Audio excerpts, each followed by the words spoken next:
श्रीकालभैरव सहस्रनामस्तोत्रम्। श्रीगणेशाय नमः।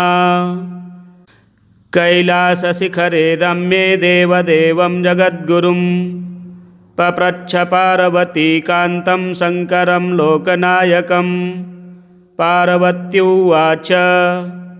देवदेव महादेव सर्वज्ञसुखदायक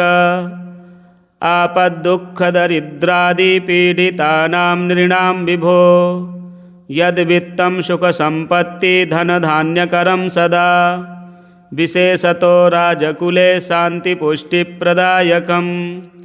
बालग्रहादिशमनं नानासिद्धिकरं नृणां नोक्तपूर्वं च यन्नाथ ध्यानपूजासमन्वितं वक्तुर्महस्य शेषेण ममानन्दकरं परम्। ईश्वर उवाच स्तवराजं महामन्त्रं भैरवस्य शृणुप्रिये सर्वकामार्थदं देवी राज्यभोगप्रदं नृणां स्मरणात् स्तवराजस्य भूतप्रेतपिशाचकाः विद्रवन्त्याभितो भीताः कालरुद्रादिवप्रजाः एकतः पन्नगाः सर्वे गरुडश्चैकतस्तथा एकतो घनसङ्घाताश्चण्डवातो यथैकतः एकतः पर्वताः सर्वे दम्भोलिस्त्वेकतस्तथा एकतो दैत्यसङ्घाता ह्यकतः स्यात् सुदर्शनम् एकतः काष्ठसङ्घाता एकतोऽग्निकणो यथा घनान्धकारस्तेकत्र तपनस्तेकतस्तथा तथैवास्य प्रभावस्तु स्मृतमात्रेण दृश्यते। स्तवराजं भैरवस्य जपत्सिद्धिमवापुनुयात् लिखित्वा यद्गृहे देवी स्थापितं स्तवमुत्तमं तद्गृहं नाभिभूयेत भूतप्रेतादिभिर्ग्रहैः साम्राज्यं सर्वसम्पत्तिः समृद्धिर्लभ्यते सुखम् तत्कुलं नन्दते पुंसां पुत्रपौत्रादिभिर्ध्रुवम्। पार्वत्युवाच यस्त्वया कथितो देव भैरवः स्तोत्रमुत्तमम् अगण्यमहिमा सिन्धुश्रुतो मे बहुधा विभो तस्य नामान्यनन्तानि प्रयुतान्यर्बुदानि च सन्ति सत्यं पुरा ज्ञातं मया वै परमेश्वर सारात् सारं समुद्धृत्य तेषु नामसहस्रकं ब्रूहि मे करुणाकान्त ममानन्दवर्धन यन्नित्यं कीर्तयेन्मर्त्यः सर्वदुःखविवर्जितः सर्वान् कामान् अवाप्नोति सर्वसिद्धिं च विन्दति साधकः श्रद्धया युक्तः सर्वाधिक्योऽर्कसद्युतिः अप्रधृष्यश्च भवति सङ्ग्रामाङ्गणमूर्धति नाग्निचोरभयं तस्य ग्रहराजभयं न च मारीभयं तस्य व्याघ्रचोरभयं न च शत्रूणां शस्त्रसङ्घाते भयं क्वापि न जायते आयुरारोग्यमैश्वर्यं पुत्रपौत्रादिसम्पदः भवति कीर्तनाद्यस्य तद्ब्रूहि करुणाकर। ईश्वर उवाच नाम्नां सहस्रं दिव्यानं भैरवस्य भवत्कृते वक्ष्यामि तत्त्वतः सम्यक् सारात् सारतरं शुभं सर्वपापहरं पुण्यं सर्वोपद्रवनाशनं सर्वसम्पत्प्रदं चैव साधकानां सुखावहं सर्वमङ्गलमाङ्गल्यं सर्वव्याधिनिवारणम् आयुःकरं पुष्टिकरं श्रीकरं च यशस्करं भैरवस्तवराजस्य महादेव ऋषिः स्मृतः भैरवो देवतानुष्टुप् छन्दश्चैव प्रकीर्तितं सर्वकार्यप्रसिद्ध्यर्थं प्रीतये भैरवस्य हि करिष्येऽहं जपमिति सङ्कल्प्यादौ पुमान् सुधीः। अस्य श्रीभैरवसहस्रनामस्तवराजस्य महादेव ऋषिः अनुष्टुप् छन्दः श्रीभैरवो देवता मम सर्वोपद्रवशान्त्यर्थे मम सर्वकार्यसिद्ध्यर्थे श्रीभैरवदेवता प्रीत्यर्थे जपे विनियोगः। ऋषिः शिरसि विन्यस्य छन्दस्तु मुखतो न्यसेत् देवतां हृदयेऽन्यस्य ततो न्यासं समाचरेत्। ऋष्यादिन्यासः। श्रीमहादेवऋषये नमः शिरसि, अनुष्टुप् छन्दसे नमः मुखे, श्रीभैरवदेवतायै नमः हृदि। मम सर्वोपद्रवशान्त्यर्थे मम सर्वकार्यसिद्ध्यर्थे श्रीभैरवदेवता प्रीत्यर्थे इति विनियोगाय नमः सर्वाङ्गे।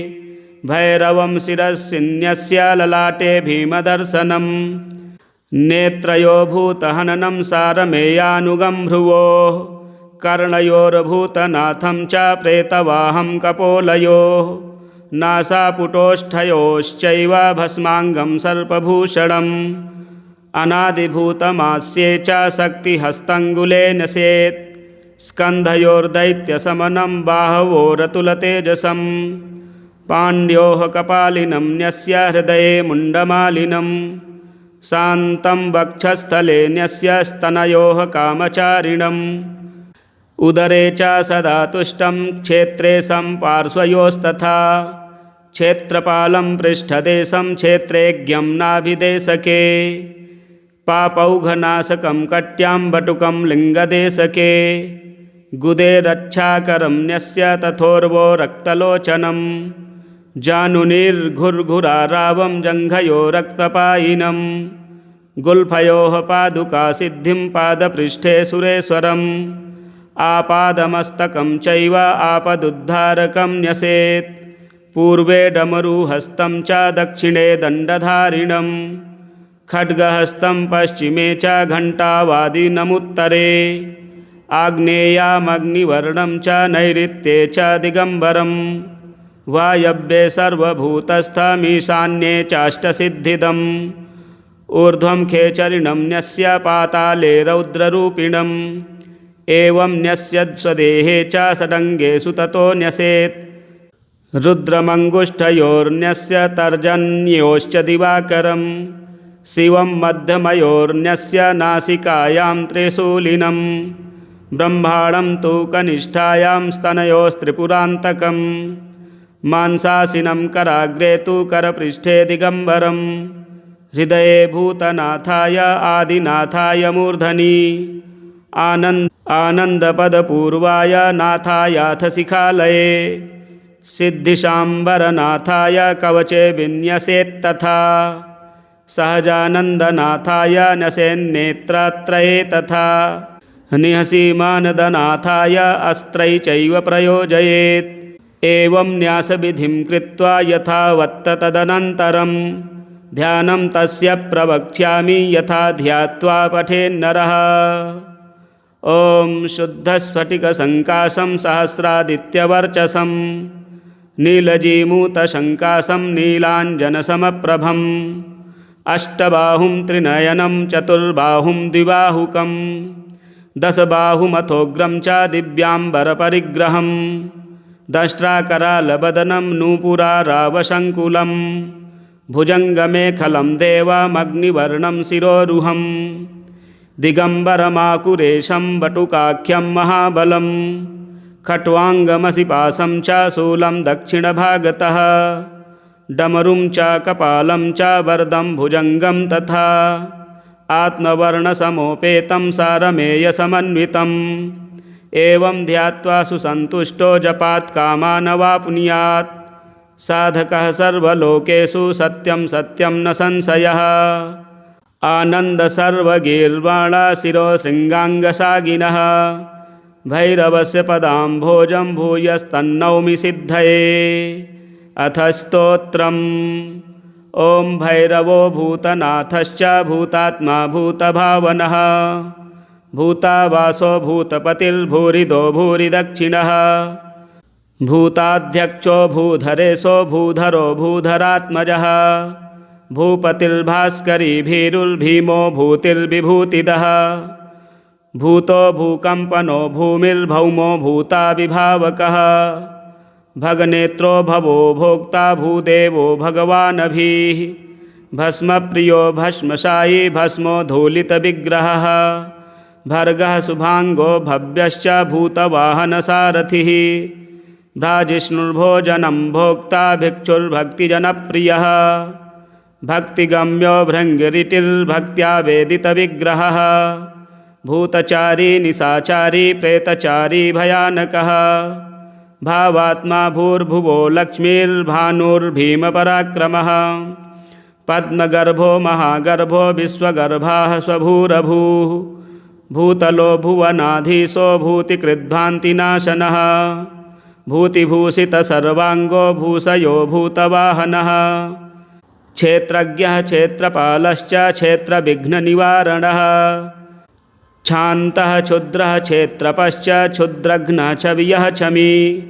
चोभणो मारणस्तम्भी मोहनो जृम्भणो वशी क्षेपणः क्षान्तिदः क्षामः क्षमाक्षेत्रं क्षरोक्षरः कंकालः कालसमनः कलाकाष्ठातनुः कविः कालः कराली कंकाली कपाली कमनीयकः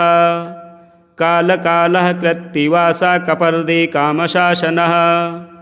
कुबेरबन्धुः कामात्मा कर्णिकारप्रियः कविः कामदेवः कामपालः कामीकान्तः कृतागमः कल्याणः प्रकृतिः कल्पः कल्पादिः कमलेक्षणः कमण्डलुधरः केतुः कालयोगी त्वकल्मषः करणं कारणं कर्ता कैलासपतिरीश्वरः कामारिः कश्यपो नादी किरीटी कौशिकस्तथा कपिलः कुशलः कर्ता कुमारः कल्पवृक्षकः कलाधरः कलाधीशः कालकण्ठः कपालभृत् कैलासशिखरावासः क्रूरः कीर्तिर्विभूषणः कालज्ञानी कलिघ्नश्च कम्पितः कालविग्रहः कवची कञ्चुकी कुण्डी कुण्डली कर्यकोविदः कालभक्षः कलङ्कारिः किङ्किणी कृतवासुकिः गणेश्वरश्च गौरीशो गिरिशो गिरिबान्धवः गिरिधन्वा गुहो गोप्ता गुणराशिर्गुणाकरः गम्भीरो गहनो गोसा गोमान्मन्ता मनोगतिः श्रीशो गृहपतिर्गोप्ता गौरो गव्यमयः खगः गणग्राही गुणग्राही गगनो गह्वराश्रयः अग्रगण्येश्वरो योगी खट्वाङ्गी गगनालयः अमोघो मोघफलदो घण्टारावो घटप्रियः चन्द्रपीडश्चन्द्रमौलिश्चित्रवेशश्चिरन्तनः चतुःशयश्च चित्रबाहुरचलश्छिन्नसंशयः चतुर्वेदश्चतुर्बाहुश्चतुरश्चतुरप्रियः चतुर्वेदश्चतुर्बाहुश्चतुरश्चतुरप्रियः चामुण्डा जनकश्चक्षुश्चलचक्षुरचञ्चलः अचिन्त्यमहिमाचिन्त्यश्चराचरचरित्रगुः चन्द्रसञ्जीवनश्चित्रा आचार्यश्च चतुर्मुखः ओजस्तेजोद्युतिधरो जितकामो जनप्रियः अजातशत्रुरोजस्वी जितकालो जगत्पतिः जगदादिरजो जातो जगदीशो जनार्दनः जननो जनजनमादिरार्जुनो जन्मविज्जयी जन्माधिपो जटिर्ज्योतिर्जन्ममृत्युजरापहः जयो जयारिज्योतिष्मान् जानकर्णो जगद्धितः जमदग्निर्जलनिधिर्जटिलो जीवितेश्वरः जीवितान्तकरो ज्येष्ठो जगन्नाथो जनेश्वरः तिवर्गसाधनस्तार्क्ष्यस्तरणिस्तन्तुवर्धनः तपस्वी तारकस्त्वष्टा तीव्रश्चात्मनि संस्थितः तपनस्तापसन्तुष्टश्चात्मयोनिरतीन्द्रियः उत्तारकस्तिमिरः तीव्रानन्दस्तनूनुपात् अन्तर्हितस्तमस्रश्चस्तेजस्तेजोमयस्तुतिः तरुस्तीर्थकरस्त्वष्टा तत्त्वं तत्त्वविदुत्तमः तेजोराशिस्तुम्बवीणस्त्वथिरतिथिप्रियः आत्मयोगशमान्मातस्तीर्थदेवशिलामयः स्थानन्दः स्थापितः स्थाणो स्थविष्टः स्थविरः स्थितः त्रिलोकेशः त्रिलोकात्मा त्रिशूलः त्रिसदाधिपः त्रिलोचनः त्रयीवेद्यः त्रिवर्गस्थः त्रिवर्गदः दूरस्रवा दुष्कृतघ्नो दुर्धर्षो दुःसहोदयः दृढपारी दृढो देवो देवदेवोऽथ दुन्दुभः दीर्घायुधो दीर्घतपो दक्षो दुःस्वप्ननाशनः दुर्लभो दुर्गमो दुर्गो दुरावासो दुरासदः दमोदमयिता दान्तो दाता दानन्दयाकरः दुर्वासाद्रिर्देवकार्यो दुर्गेयो दुर्भगोदयः दण्डिदाहो दानवारिर्देवेन्द्रस्त्वरिमर्दनः देवासुरगुरुर्देवो देवासुरनमस्कृतः देवासुरमहामन्त्रो देवासुरमहाश्रयः देवाधिदेवो देवर्षि देवासुरवरप्रदः देवासुरेश्वरो देव्यो देवासुरमहेश्वरः सर्वदेवमयो दण्डो देवसिंहो दिवाकरः दम्भो दम्भो महादम्भो दम्भकृद्दम्भमर्दनः दर्पघ्नो दर्पदो दप्तो दुर्जयो दुरतिक्रमः देवनाथो दुराधर्षो दैवज्ञो देवचिन्तकः दक्षारिर्देवपालश्च दुःखदारिद्र्यहारकः अध्यात्मयोगनिरतो धर्मशत्रुधनुर्धरः धनाधिपो धर्मचारी धर्मधन्वा धनागमः ध्येयोग्रधुर्यो धात्रीशो धर्मकृद्धर्मवर्धनः ध्यानाधरो धनन्ध्येयो धर्मपूज्योऽथ धूर्जटिः धर्मधामा धनुर्धन्यो धनुर्वेदो धरातिपः अनन्तदृष्टिरानन्दो नियमो नियमाश्रयः नलो नलो नागभुजो निदाद्यो नीललोहितः अनादिमध्यनिधनो नीलकण्ठो निशाचरः अनघो नर्तको नेता नियतात्मा निजोद्भटः ज्ञाननित्यप्रकाशात्मा निवृत्तात्मा नदीधरः नीतिः सुनीतिरुन्मत्तोऽनुत्तमत्स्वनिवारितः अनादिनिधनोऽनन्तो निराकारो नभो गतिः नित्यो नियतकल्याणो नगोनिः श्रेयसालयः नक्षत्रमालिनाकेशो नागहारः पिनाकधृक् न्यायनिर्वाहको न्यायो न्यायगम्यो निरञ्जनः निरावरणविज्ञानो नरसिंहो निपातनः नन्दी नन्दीश्वरो नग्नो नग्नब्रह्मधरो नरः धर्मदो निरहङ्कारो निर्मोहो निरुपद्रवः निष्कण्टकः कृतानन्दो निर्व्याजो व्याजमर्दनः अनघो निष्कलो निष्ठो नीलग्रीवो निरामयः अनिरुद्धस्त्वनाद्यन्तो नैकात्मा नैककर्मकृत् नगरेता नगी नन्दीद्यानन्दधनवर्धनः योगी वियोगी खट्वाङ्गी खड्गी शृङ्गी खरीगरी रागी विरागी संरागी त्यागी गौरी वराङ्गदी डमरुमरुकव्याघ्र हस्ताग्रश्चन्द्रखण्डभृत् ताण्डवाडम्बररुचिरुण्डमुण्डनपण्डितः परमेश्वरः पशुपतिः पिनाकी पुरशासनः पुरातनो देवकार्यः परमेष्ठिपरायणः पञ्चविंशतितत्त्वज्ञः पञ्चयज्ञप्रभञ्जनः पुष्करञ्च परब्रह्म पारिजातः परात्परः प्रतिष्ठितः प्रमाणज्ञः प्रमाणं परमन्तपः पञ्चब्रह्मसमुत्पत्तिः परमात्मा परावरः पिनाकपाणिः प्रांशुश्च प्रत्ययः परमेश्वरः प्रभाकरः प्रत्ययश्च प्रणवश्च पुरञ्जयः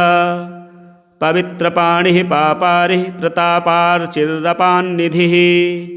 पुलस्त्यः पुलहोगस्त्यो पुरुहूतः पुरुष्टुतः पद्माकरः परञ्ज्योतिः परापरफलप्रदः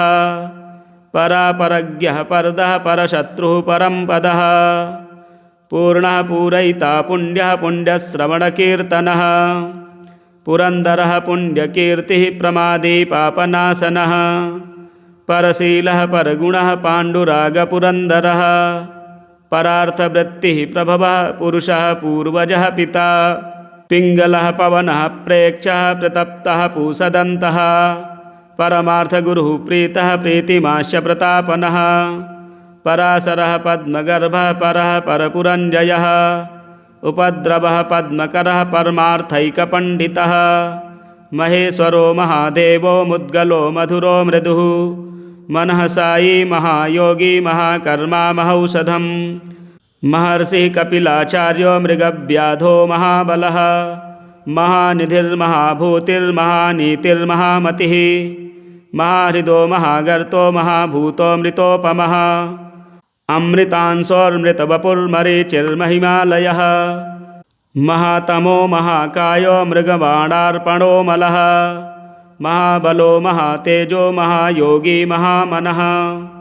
महामायो महासत्त्वो महानादो महोत्सवः महाबुद्धिर्महावीर्यो महाशक्तिर्महाद्युतिः उन्मत्तकीर्तिरुन्मत्तो माधवी नमितो मतिः महाशृङ्गो मृतो मन्त्रो माङ्गल्यो मङ्गलप्रियः अमोघदण्डो मध्यस्थो महेन्द्रो मोघविक्रमः अमेयोरिष्टमथनो मुकुन्दस्त्वमयाचलः मातामहो मातरिश्वमणिपूरो महाशयः महाश्रयो महागर्भो महाकल्पो महाधनुः मनो मनोजवो मानी मेरुमेद्यो मृदो मनुः महाकोशो महाज्ञानी महाकालः कलिप्रियः महावटुर्महात्यागी महाकोशो महागतिः शिखण्डी कवची शूली जटी मुण्डी च कुण्डली मेखली कञ्चुकी खड्गी माली मायी महामणिः महेश्वासो महीभर्ता महावीरो महीभुजः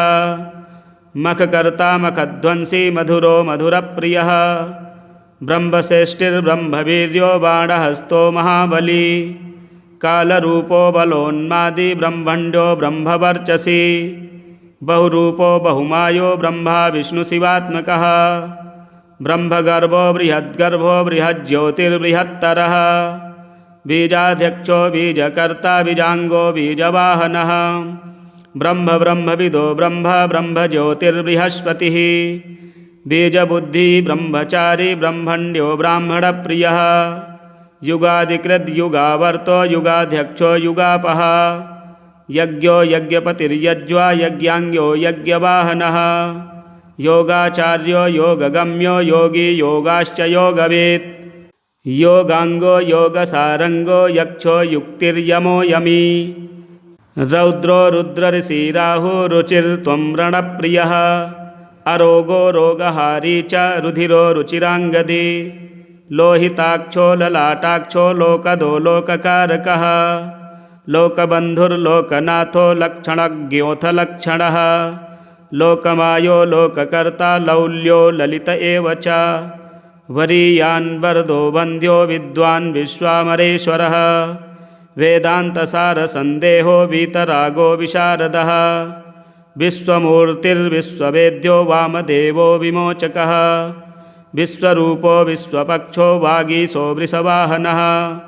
वृषाङ्कोऽथ विशालाक्षो विश्वदीप्तिर्विलोचनः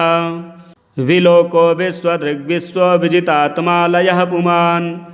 व्याघ्रचर्मधरो वाङ्गी वाङ्मयैकविधिर्विभुः वर्णाश्रमगुरुवर्णी वरदो वायुवाहनः विश्वकर्मा विनीतात्मा वेदशास्त्रार्थतत्त्ववित् वसुर्वसुमना व्यालो विरामो विमदः कविः विमोचकश्च विजयो विशिष्टो वृषवाहनः विद्येशो विबुधो वादी वेदांगो वेदविन्मुतिः विश्वेश्वरो वीरभद्रो वीरासनविधिर्विराट् व्यवसायो व्यवस्थानः वीरचूडामणिर्वरः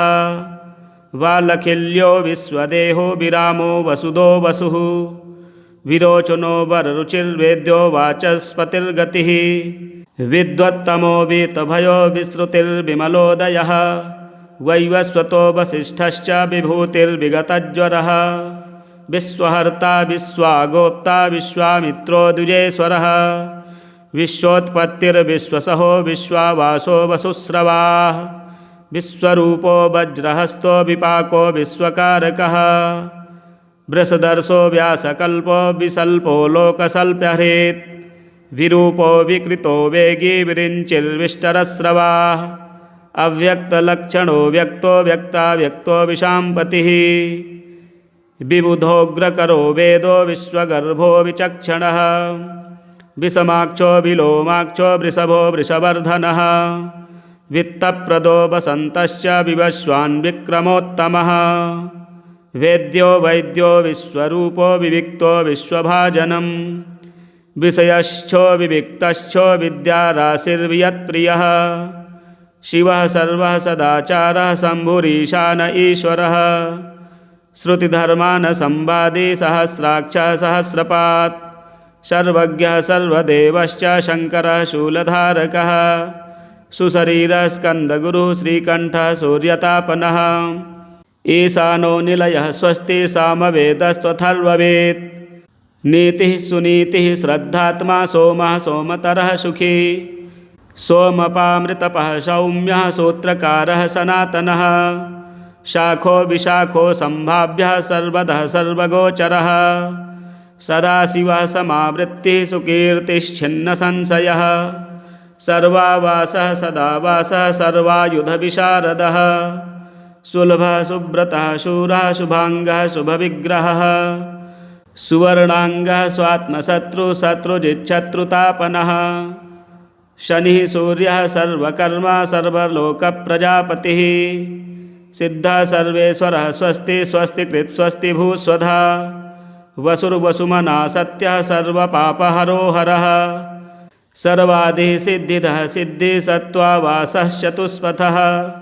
संवत्सरकरः श्रीमान् शान्तः संवत्सरः शिशुः स्पष्टाक्षरः सर्वहारी संग्रामः समराधिकः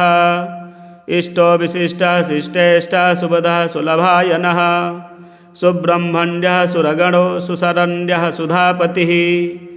शरण्यः शाश्वतः स्कन्दः शिपिविष्टः शिवाश्रयः संसारचक्रवित्सारः शङ्करः सर्वसाधकः शस्त्रं शास्त्रं शान्तरागः सविता सकलागमः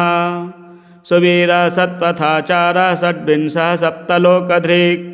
सम्राट् सुवेशः शत्रुघ्नो सुरशत्रुः शुभोदयः समर्थः सुगतः शक्रः सद्योगी सदसन्मयः शास्त्रनेत्रं मुखं श्मश्रु स्वाधिष्ठानं षडाश्रयः अभूः सत्यपतिर्वृद्धः समनः शिखिसारथिः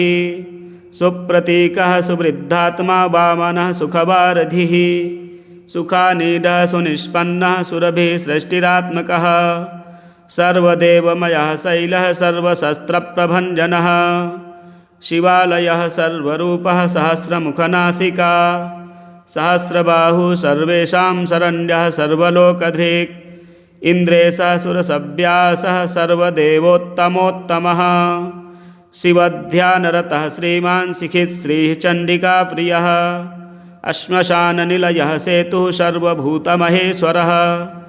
सुविशिष्टः सुराध्यक्षः सुकुमारः सुलोचनः सकलः स्वर्गगतः स्वर्गः सर्गः स्वरमयः स्वनः श्यामगः सकलाधारः श्यामगानप्रियः शुचिः सद्गतिः सत्कृतिः शान्तः सद्भूतिः सत्परायणः शुचिस्मितः प्रसन्नात्मा सर्वशस्त्रमृताम्बरः सर्वावासस्तुतस्त्वष्टा सत्यव्रतपरायणः श्रीवल्लभः शिवारम्भः शान्तभद्रः सुमानसः सत्यवान् सात्विकः सत्यः सर्वजिच्छ्रुतिसागरः सहस्रार्चिः सप्तजिह्वः सप्तावरमुनीश्वरः संसारसारथिः शुद्धः शत्रुघ्नः शत्रुतापनः सुरेशः शरणं शर्म सर्वदेवः शताङ्गतिः सद्वृत्तो वृतसिद्धिश्च सिद्धिदः सिद्धिसाधनः शान्तबुद्धिः शुद्धबुद्धिः स्रष्टास्तोस्तास्तव प्रियः रसज्ञः सर्वसारज्ञः सर्वसत्त्वावलम्बनः स्थूलः सूक्ष्मः सुसूक्ष्मश्च सहस्राक्षः प्रकाशकः सारमेयानुगः शुभ्रूः प्रौढबाहुः सहस्रदृक् गृहात्मको रुद्ररूपी वसट्स्वरमयः शशि आदित्यः सर्वकर्ता च सर्वायुः सर्वबुद्धिदः संघृष्टस्तु सदा पुष्टो घुर्घुरो रक्तलोचनः पादुका सिद्धिदः पाता पारुष्य विनिषूदनः अष्टसिद्धिर्महासिद्धिः परः सर्वाभिचारकः भूतवेतालघाती च वेतालानुचरो रविः कालाग्निः कालरुद्रश्च कालादित्यः कलामयः कालमाली कालकण्ठस्त्र्यम्बकस्त्रिपुरान्तकः सर्वाभिचारी हन्ता च तथा कृत्यानिषूदनः आन्त्रमाली घण्टमाली स्वर्णाकर्षणभैरवः आन्त्रमाली घण्टमाली स्वर्णाकर्षणभैरवः फलश्रुतिः नाम्नां सहस्रं दिव्यानां भैरवस्य महात्मनः मया ते कथितं देवी रहस्यं सर्वकामदं भैरवस्य वरारोहे वरं नाम सहस्रकं पठते पाठयेद्यस्तु शृणुयात् सुसमाहितः न तस्य दुरितिं किञ्चिन्न मारी भयमेव च न च भूतभयं किञ्चिन्न रोगाणां भयं तथा न पातकाद् भयं चैव शत्रुतो न भयं भवेत् मारी भयं चोरभयं नाग्निव्याघ्रादिजं भयम् औत्पातिकं महाघोरं पठते यो विलीयते दुःस्वप्नप्रजेराजभये विपत्तौ घोरदर्शने स्तोत्रमेतत् पठेद्विद्वान् सर्वदुःखौघनाशनं सर्वप्रशममायाति सहस्रपरिकीर्तनात् एककालं द्विकालं वा त्रिकालमथवा निशि पठेद्यो नियताहारः सर्वसिद्धि च विन्दति भूमिकामो भूतिकामः षण्मासं च जपेत् सुधीः प्रतिकृत्या विनाशार्थं जपेत् त्रिशतमुत्तमं मासत्रयेण सर्वेषां रिपूणामन्तको भवेत् मासत्रयं जपेद्देवी निशि निश्चलमानसः धनं पुत्रान् तथा दारान् प्राप्नुयान्नात्र संशयः महाकारागृहे बद्धः पिशाचैः परिवारितः निगडैः शृङ्खलाभिश्च बन्धनं परमं गतः पठेद्देवी दिवारात्रौ सर्वान् कामान् न वाप्नुयात् शतमावर्तनाद्देवी पुरश्चरणमुच्यते यं यं कामयते कामं तं तं प्राप्नोति निश्चितं सत्यं सत्यं पुनः सत्यं सत्यं सत्यं पुनः पुनः सर्वकामः प्रदो देवी भैरवः सर्वसिद्धिदः सत्कुलीनाय शान्ताय ऋषये सत्यवादिन स्तोत्रदानात् सुप्रहृष्टो भैरवो भून्महेश्वरः स्तोत्रदानात् सुप्रहृष्टो भैरवो भून्महेश्वरः। श्री उड्डामरे तंतरे उमामहेश्वर संवादे कालभैरव सहस्रनाम स्तोत्रम संपूर्णम। इसी प्रकार के वीडियो देखने के लिए हमारे चैनल को सब्सक्राइब करें, वीडियो शेयर करें, लाइक करें। हर हर महादेव।